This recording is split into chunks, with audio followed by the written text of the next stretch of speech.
up that digital newspaper. It's called the Early Line. It's called the SportsGrid Network. We do it each and every Monday, Tuesday, Wednesday, Thursday, and Friday to get you ready for your SportsGrid day so you can be more knowledgeable around the cooler here. Now, spread lines, the headlines, and the spreads that you need to know for some games that might take place tonight, tomorrow, and or the weekend. Let's get to college football and a little Maction here, but not Maction from midweek, Maction from Saturday, a 2 p.m. start. It's Ball State and it's Toledo. We saw the look-ahead line in the low 20s, now as high as 27.5 across the board, the total of 47.5. Toledo, a 4-touchdown favorite over Ball State, Joe. What's the spread line here?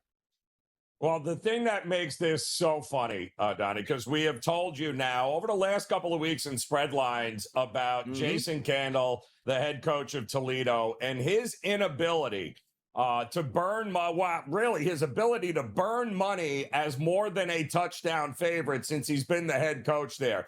It has been absolutely horrific. The one bugaboo about him and Toledo is that anytime they are a big favorite, half the time they lose the game outright, Donnie. But that hasn't stopped the market, like you said. This thing opened up 22 and a half, and now it's 26 and a half. Now, granted, Ball State, not a great football team, Donnie, but you know what? We have been here and we have done this before with Jason Candle and this Toledo team, and guess what? Not the first time he's been more than a 2-3 touchdown favorite, and half the time he loses those games outright. I can only take the points with the dog here. If you like trends, this is a trend you want to run away from and back the dog here. How about a trend here for 4 o'clock on a Saturday afternoon? That's TCU traveling to Houston. This line opened up roughly a 3-point favorite for Houston. Now we're seeing it backtracking 1s and 1.5s in the marketplace, and a total, Joe, of 54.5. Houston and TCU this weekend. What's our spread line here?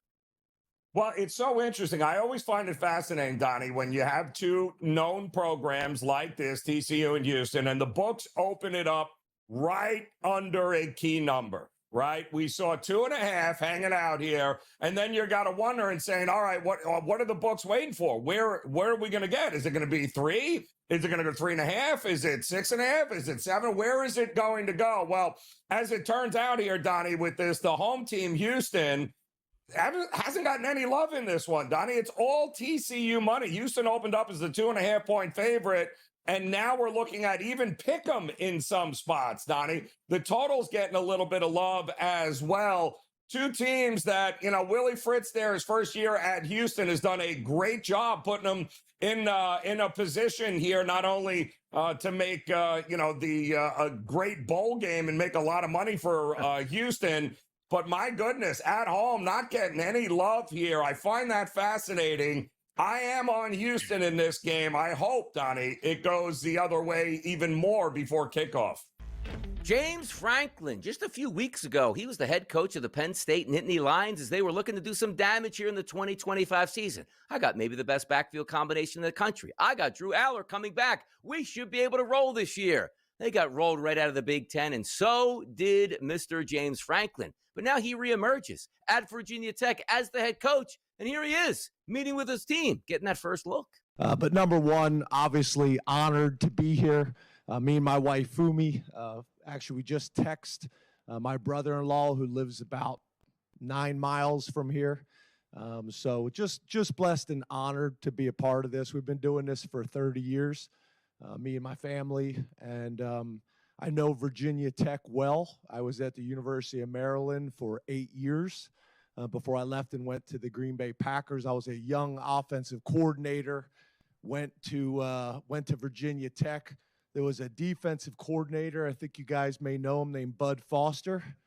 And that was a long night for the young offensive coordinator, to be honest with you. But just honored to be here. I want to thank the search committee. Those guys were relentless. Obviously, Jay and Ryan and the whole crew just did a phenomenal job. John, did you have something? No, I was just once again wanting to thank you for becoming a Hokie. I believe Jay may have something for you, so you'll be properly attired in the future.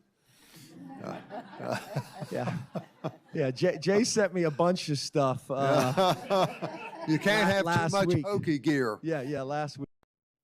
There you go. He's in front of the boys, getting the team ready to go. What he should have said is, guys, I guarantee you one thing.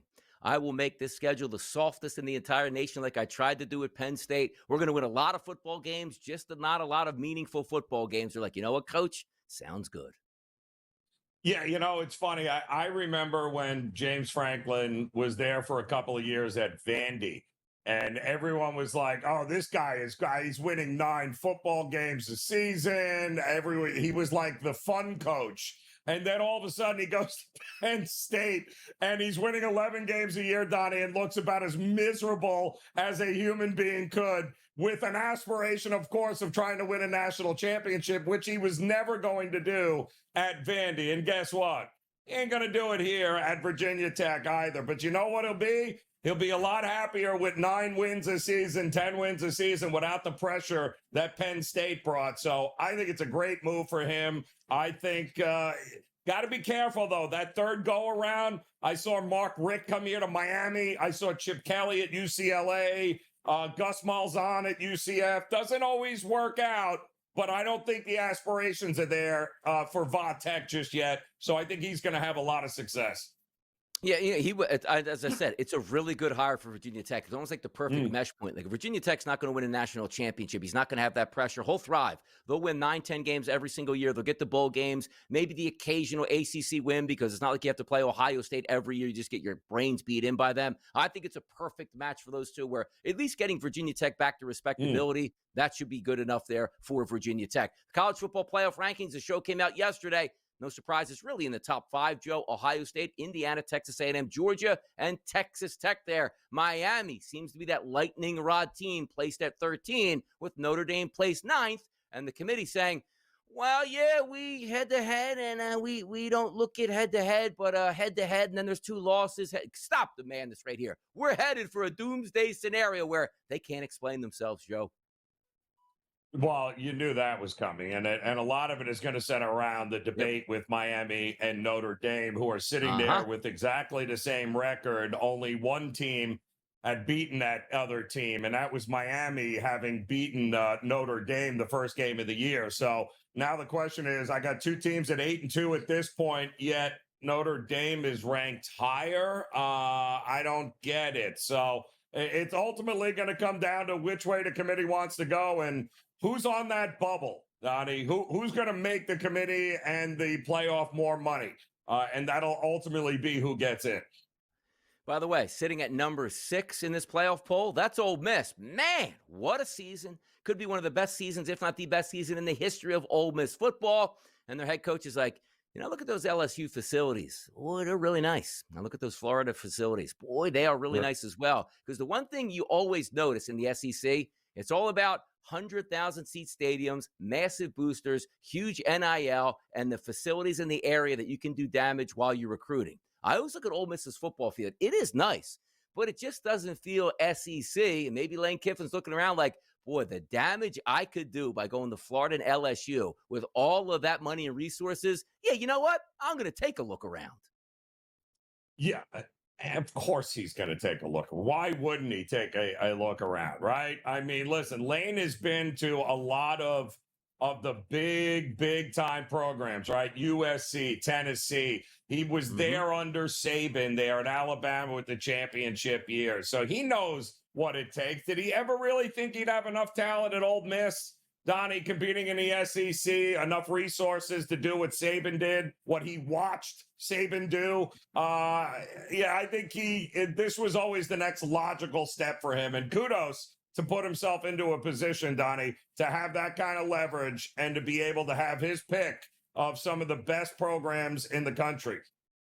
Exactly. And people are like, oh, he's got to make a decision. Yeah, he will. And it'll be financially a really sound decision because, he has no loyalty. What if another school's offering $30 million more guaranteed dollars? I mean, stop it. He's going to go, and so would you out there in the streets. Now, let me get to a quick game here, Joe, in the ACC this weekend. Saturday night, 7 p.m. Pittsburgh and Georgia Tech. 61.5 is the total, a favorite for Georgia Tech. This is massive here in the standings because Georgia Tech, you see there, at 9-1. Pittsburgh could throw a little bit more chaos into the ACC with a victory on the road against Georgia Tech. Yeah, and Georgia Tech, of course, will have Georgia, too, as that final game coming up here. But, Mr. Pat Narduzzi, where it doesn't really matter if we get beat by 100 for Notre Dame. And, well, your team did not show up. I'm not quite sure you can flip that switch with this team here, where it's okay to take a game off and get the snot beat out of you, but somehow you're going to what? You're going to waltz against Georgia Tech and win this game? I got question marks here, Donnie. I am not convinced that Narduzzi and Pittsburgh come away with the win.